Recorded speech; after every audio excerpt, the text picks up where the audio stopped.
I was against Iraq, I'd be the last one to use the nuclear weapons. So can you take it off the table that's now? Sort of like the end of the Can you tell the Middle East we're not using a nuclear weapon I would on anybody? never say that. I would never take any of my cards off the table. How about Europe? We won't use it in Europe. I'm not going to take it off the table. You might use it in Europe?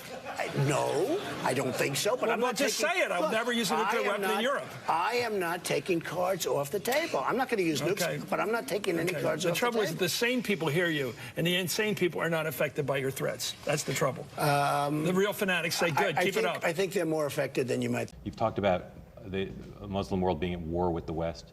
What is the Trump plan long-term to try to make the relationship between the Muslim world and the Western world better? The first thing you have to do is get them to respect the West and respect us.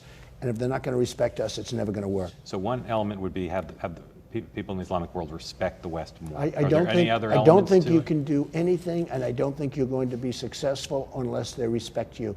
And they have no respect for our president, and they have no respect for our country right now. You were asked about whether you would rule out using tactical nuclear weapons against ISIS.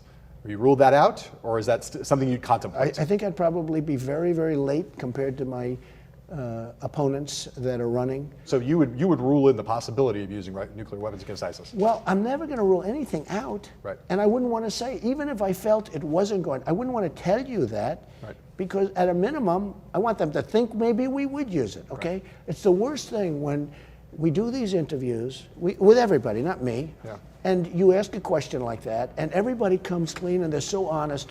You know, we need unpredictability. The enemy, we have enemies. ISIS is an enemy, and it's an enemy not wearing uniforms, so we don't even know who the enemy is. The fact is, we need unpredictability, and when you ask a question like that, it's a very sad thing to have to answer it, because the enemy is watching, and I have a very good chance of winning, and I frankly don't want the enemy to know how I'm thinking. Understood. But with that being said, I don't rule out anything. I would say definitely nuclear weapons are a last resort.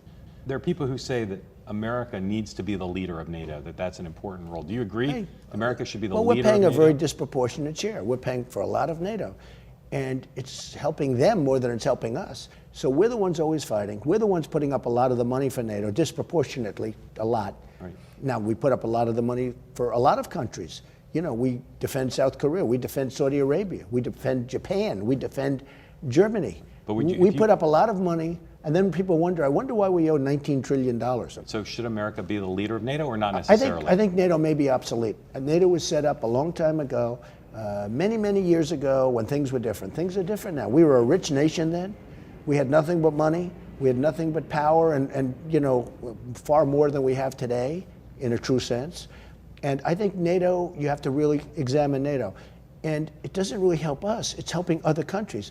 And I don't think those other countries appreciate what we're doing. So just to be clear, you made two slightly different arguments there I just want to clarify. One of them is that the U.S., that you might want to see the U.S. pay less money into NATO because that one definitely. That's definitely. That one definitely. But it's possible that NATO is obsolete and should be gotten rid of. I would certainly look at it.